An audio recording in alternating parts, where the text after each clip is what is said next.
Hello, and welcome to I Am Dad Podcast with your fatherhood authority, Kenneth Braswell. 30 minutes of wisdom, information, resources, and nuggets to help you on your fatherhood journey. Or maybe you're just curious and want to hear some real talk about fatherhood, family, and the minds of men.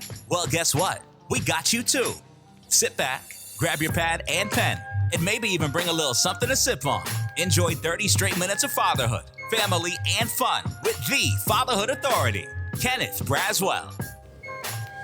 So welcome back to I Am Dad Podcast. I'm your host, Kenneth Braswell, and we just finished spending some time speaking to Eric Snow, who is one of my great friends in this work of responsible fatherhood and been doing this work effectively and passionately for the last 25 years with WATCH D.O.G.S. And I've watched WATCH D.O.G.S. and I've watched Eric and others do this work and been impressed and been inspired by the work that they were doing. But I learned the other day that we got new guy energy, right? That Eric has done something that we haven't had the chance to do and I'm still trying to do, and that is to get new guy energy into my space.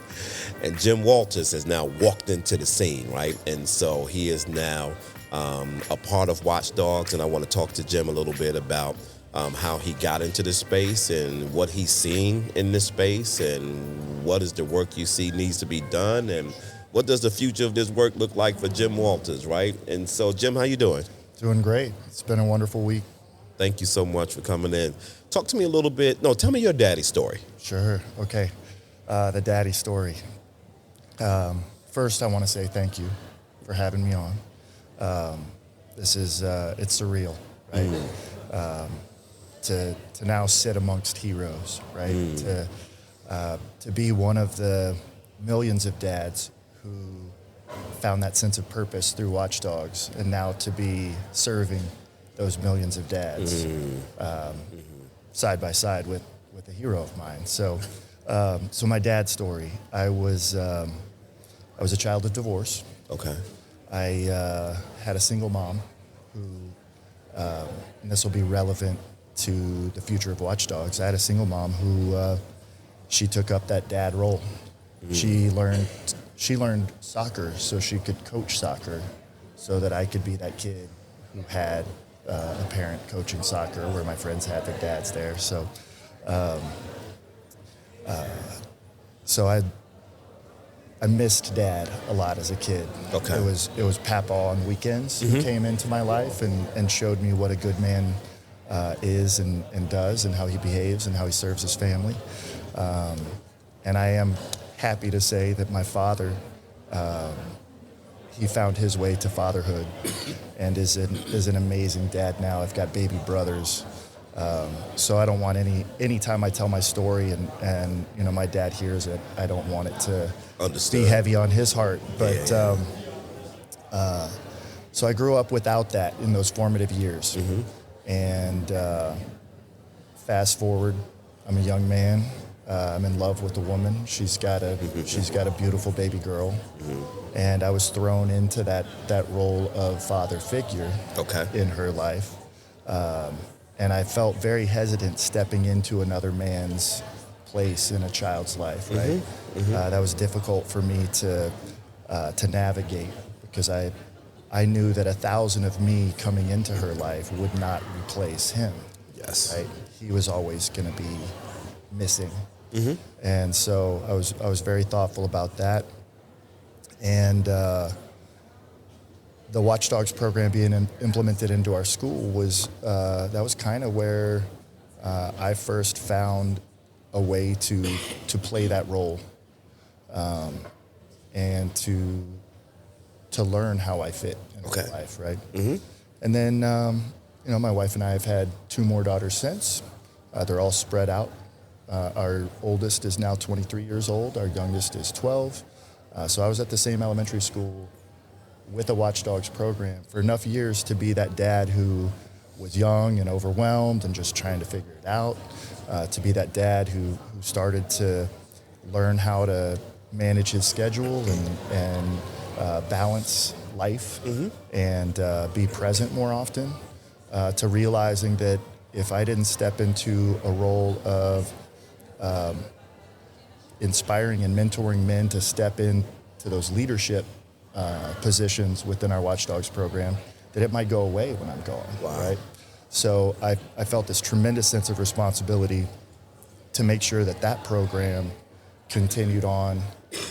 I was witnessing it change my life, change my heart from within. I learned how to connect with men from many different walks, and you know, we came together based on our values, right? Okay. We didn't talk politics. Mm-hmm. We don't talk religion. We don't. When we work together as WATCH D.O.G.S, all of those things are secondary or tertiary even. And I know each individual man brings his faith and his sense of purpose into that space. But when we're engaging as WATCH D.O.G.S, our focus is our children and each other's children, all the children in our community. So I was I was worried about what I was going to do with my time after I no longer had elementary school kids. I was worried about how I was going to, spring into action each day. I didn't know what was going to motivate me. I'm a small business owner. I'm engaged in my community in a few different organizations, but nothing made me feel like I was doing what I was put here to do, like WATCH D.O.G.S did. Right? And so with the announcement that the national office was closing, I think I knew in an instant that everything was about to change. I just didn't know how. Okay. So I reached out to Mr. Eric Snow, and I tried to talk him out of closing the program. I told him a story about how I had found my path. Told him about the shy men who I had come to know over the years, who had transformed into community leaders, wearing the uniform that he had created. Right? That system, while it's designed to serve the schools and designed to serve the children, the secret mission is it's serving the men, helping us to find that safe place to come together and heal some of the stuff we're carrying, right? And so I watched that over and over and over again. And, we're coming out of the pandemic. We're coming out of I guess we were still in the midst of a pretty divisive time for our nation. People are prone to disagree in ways that are loud and violent, and WATCH D.O.G.S cut through all that. I could get on Facebook and within 10 minutes feel overwhelmed and hopeless for humanity. I step onto campus, fist bump my brother, and we're doing something meaningful with our time, and he might agree with person A on Facebook, and I might agree with person B, but none of that matters, right? We're here for the kids, and we're here together. So, my journey as dad, now I'm getting to do it every day. I'm getting to collaborate with Eric. I get to have conversations with fathers and mothers and principals and counselors, and I'm getting to kind of expand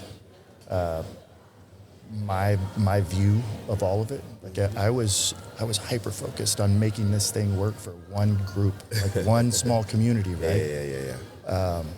And now I'm trying to find all those guys like me who will do that for their community, right? And we all take care of our community. We all lean on each other while doing that work, and we can change outcomes for every child in America. Yeah, the interesting thing, me and Eric was talking about how, first of all, let me say this. I know a ton of men who have been doing this work for a long time, including myself, are hoping, praying, and looking for someone like you. Like, that is a need right now in this space, and that is the transitioning of people who have a desire and a passion to do this work, get it, and want to be involved in it. Because that's how we got into it. Like, there was no real roadmap. There was this passion to do X, and we were going to do X. I told a story yesterday. It's like, listen, I started this work in the basement of my house. I was in the basement of my house for almost 7 years, right? With the washing machine and the dryer in the corner going. My son upstairs bumping around, knocking. Spider webs in the corner. Pipes that I heard every time the toilets flushed. The water. All of that was my experience. That was my office. That was where I was. But none of that impacted like this work that I wanted to do, or when I showed up in the space. No one knew where I came from. But what we were talking about is this whole notion of this like expansive feel, right? And I want to get a sense from you being here at this conference, like, have you seen some of that? Is it changing some of how you're thinking? And when I talk about the expansiveness of the field, that when we're in our small communities talking to our men, that conversation can be real small and intimate with respect to what's impacting these men at this particular moment and what's overwhelming their space. But don't understand that some of the things that are overwhelming their space are systemic, and they're big, and they're out here. And that while I'm talking to you and trying to get you through the moment, when I'm not with you, I'm out here trying to make sure that the systems and the environments are not putting pressure, on you or anybody like you.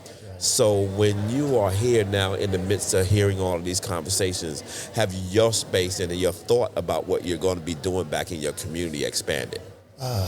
Absolutely. But I've been at this for, I think, 17 months now. Okay. And so far I just feel like a pinball.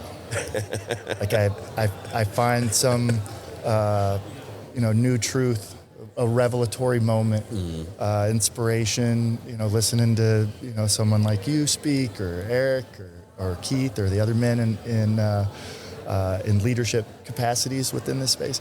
And, I turn around and then something exact opposite of what I'm holding on to tight also inspires me. Okay. I find that, I'm the new guy, as you said. There's a lot of energy, but there's also just a whole lot of ignorance there. And ignorance in, that purest sense of it. Like, I don't know what I don't know yet. Right. Yeah, you don't know what you don't know. And so I'm committed to learning. What I'm also, I think what I'll take home from this conference is, maybe some of that old bull energy, slow down a little bit, right? Because I'm coming to this work feeling like I have to make up for all the time I didn't step up, right? Okay. Yeah. Same thing happened to me at the elementary school where I was serving as a volunteer. Those first few years, all I did was just show up for my shift, right? Those next few years, I started helping out between those shifts and finding ways to help get other men to show up for shifts. Okay. Those last many years, I was learning how to build a better system to hand off so that other dads could step into that role easily and inspire more men to come in. So in this new role, I've got to remember that same path, right? I've got to not feel like I have to fix everything and figure everything out right out the gate. The work we're doing and the challenges we face, a lot of them have been here for decades, and I can learn from the good men who have come before me how to navigate those, and some of them are novel. They're appearing out of the blue for us as we go along. There's there's preferences in the terms we use to talk about some of these topics. There's words that even as the younger guy, there's words and terms that I'm comfortable with using or have been comfortable with using that if I use them now, I'm going to hurt somebody, right? Right? And the last thing I want to do is hurt anyone.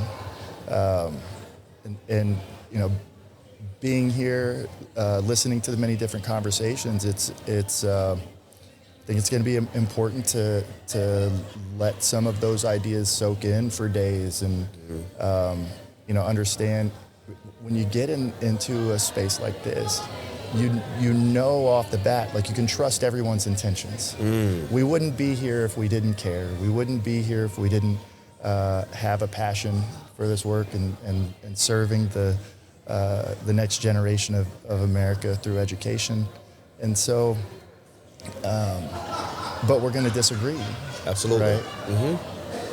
But it's wonderful to be able to trust everyone's heart, to the left, right, and across from you, and it's a whole lot easier to seek to understand where they're coming from when you start with trusting their heart. So, yeah, I've got a lot to soak up from the last couple of days, a whole lot to learn. But the other thing that will change, I mentioned that I was the son of a single mom.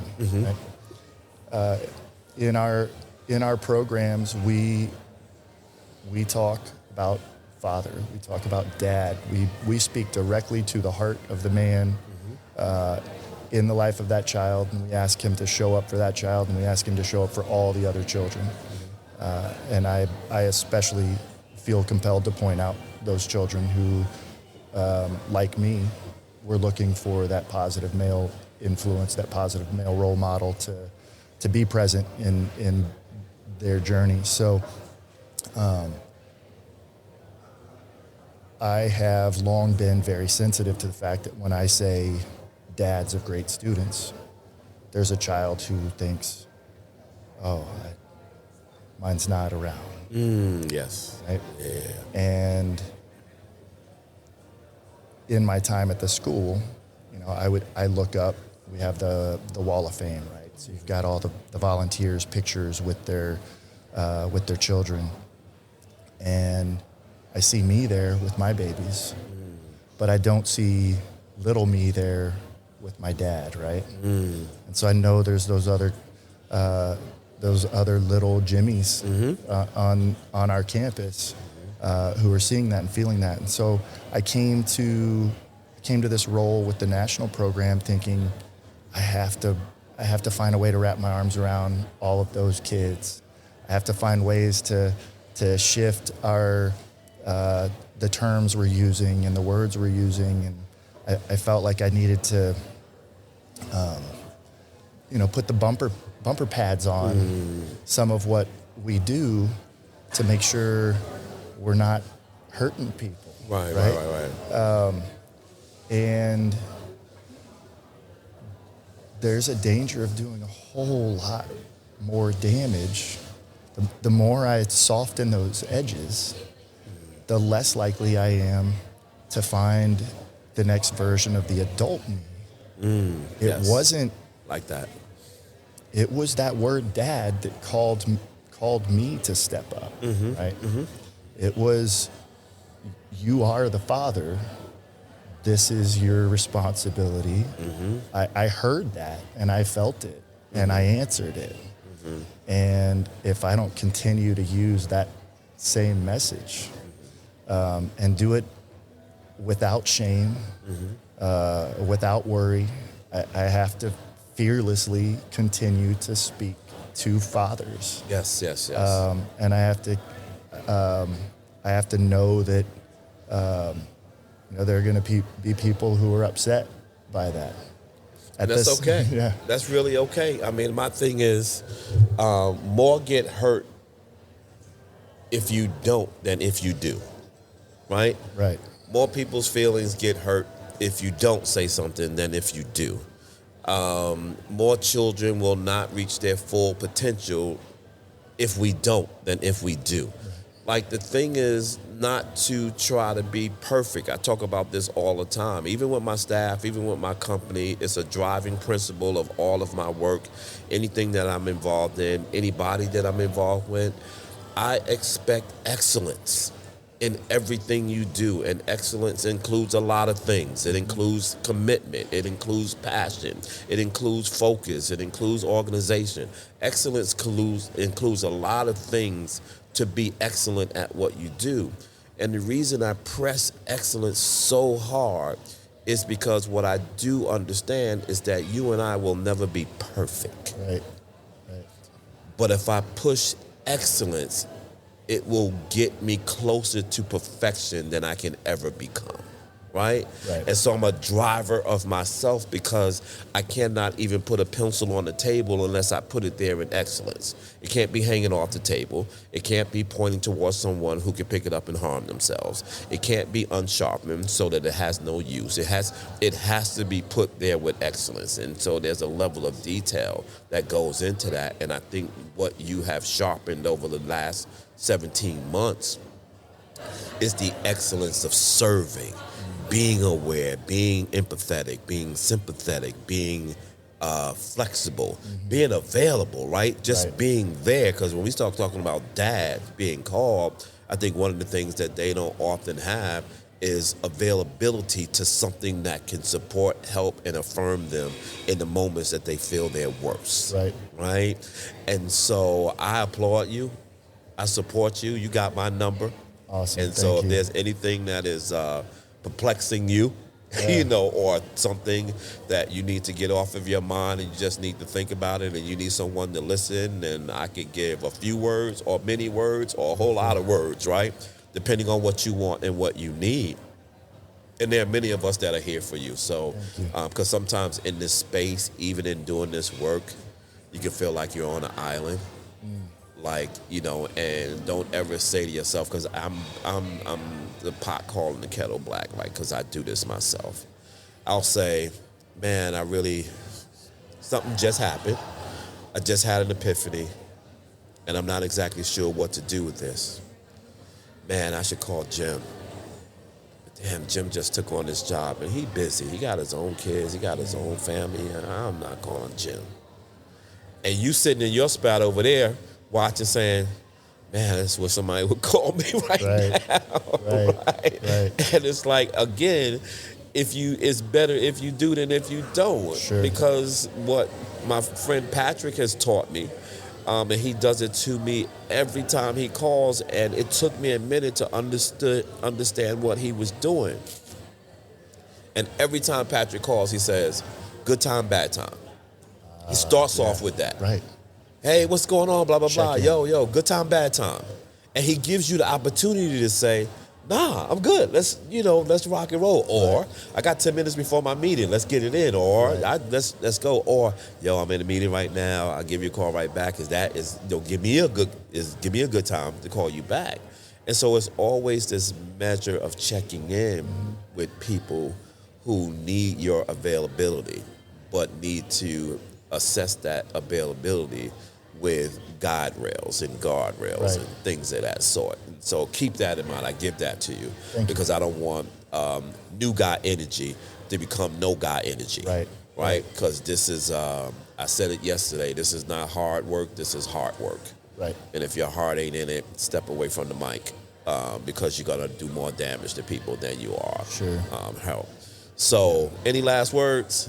You just got me thinking about those 15 and 18-hour days, and given every second that people request of me, giving it freely. I'm gonna hold on to that. Yeah, it's not a good time. Move forward with that a little bit, but I look forward to more conversations with you. I want to find out, maybe after we hit cut, I want to find out how you feel about what we're doing with. To navigate the complexities and struggles principals are running into to bring men into campus because of the small groups of loud voices who are saying you can't bring in a program that says dads, you can't bring in a program that says fathers. And that's a huge hurdle for us to overcome, right? If the program shut down because of its name or because of the what's on our uniform, we're not reaching the men. So, I'm really looking forward to your candid feedback about some of the things I'm doing. There's a process to which I dig through that, and I will talk to you in detail about the process. But one of the techniques that I've always used is that questions are the best eliminator of assumptions. Okay. Hey, I got this program, I want to bring it into your school. No, we don't really have success. Why? What did you do? How did you do it? When did you do it? Where did you do it? Well, nah, you said you don't have a good job. So I need to understand, like, what did you do? Because there was a flaw in that, right? And so, but what I'm not going to allow you to do to give me the excuse of saying we've done it before, we're not going to do it again. That's an excuse. That's not a reason. I tell my kids that all the time. Like, give me a reason for anything. I'm ready to listen to you. Sure. Give me an excuse. I'm gonna bat you around the house 1,000 times with questions until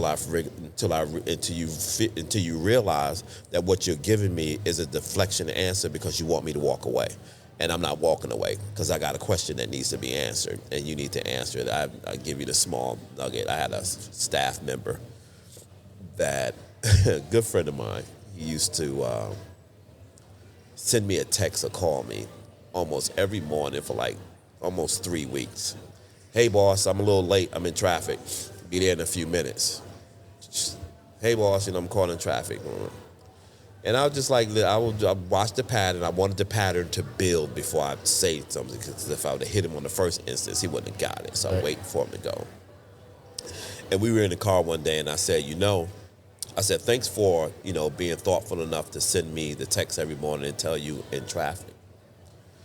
But that's an excuse, not a reason. The excuse for why you're late is because you're in traffic. The reason why you're late is because you keep taking my grace for granted, and you believe that you can send me a text in the morning and get away from the fact that you don't get up and leave your house early enough to be here on time, because on time is 15 minutes late, right? And so I never show up to a place on time. It is always 15 minutes earlier, because I'm always taking into consideration that life can happen. Sure. And I need to be on my spot when my spot demands me to be there, and not sending a text or a message and saying that I'm stuck in traffic, because what I'm trying to do is set the stage and the atmosphere to be okay with my own failings when I'm walking to the space. So that's why I say questions are the eliminator of assumptions. Right. So the best way to get to the real answers is to keep asking questions until they tell you, I'm not answering your questions no more. Then that tells you something totally different, right? Which is, you know what, maybe this ain't the school. Well, we've got schools that have the program. The principal's under fire because it's exclusive and it's gender-based, right? And so we're trying to find ways to creatively navigate.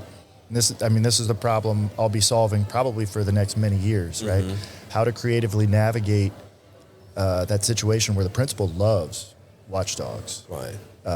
The program has successfully brought the men to the table and to the campus that would not have otherwise been there in that case, right?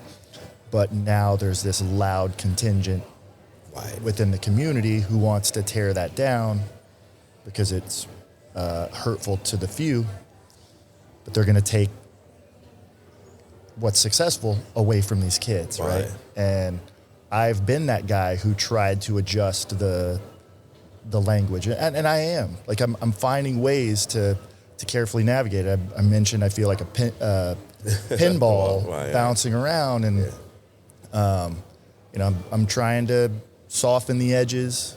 I guess the way I need to think about it is I need to soften them for me. But keep sharp with fathers. Right. We're speaking to fathers. I am dad.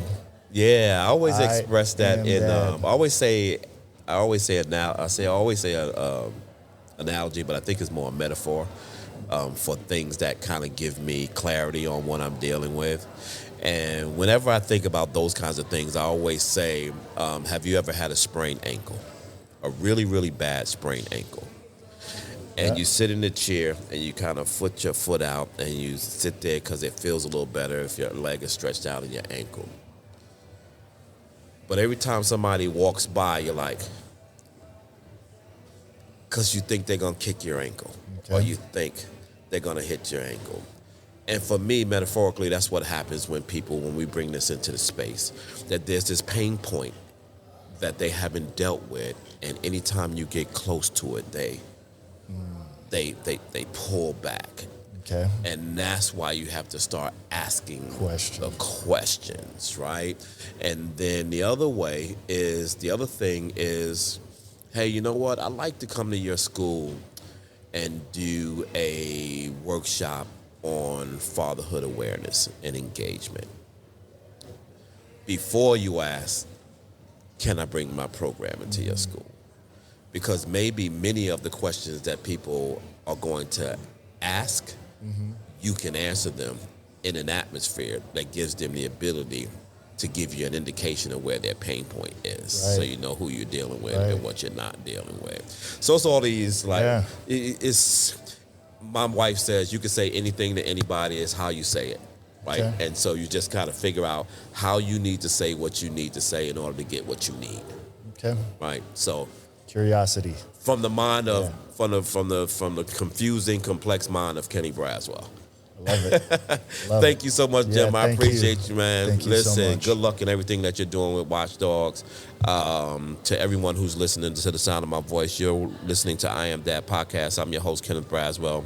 I'll see you next Sunday. Until then, God bless, and be good to yourself. Thank you so much for taking the time to spend with us. You've been listening to I Am Dad Podcast. We hope that you have been informed, encouraged you to think, or even inspired your heart for the love of dads. The conversation does not end here. Come back and join us next week. Same time, same place. Or you can continue the dialogue on our I Am Dad Facebook page. We also invite you to listen to past episodes, learn more about us, and keep up with special activities by visiting IamDadPodcast.com. That's IamDadPodcast.com. Until next time, I leave you with this reminder of manhood from 1 Corinthians chapter 13, verse 11. When I was a child, I spoke as a child. I understood as a child. I thought as a child. But when I became a man, I put away childish things. Because of this reminder, I will always understand that I am dad, period.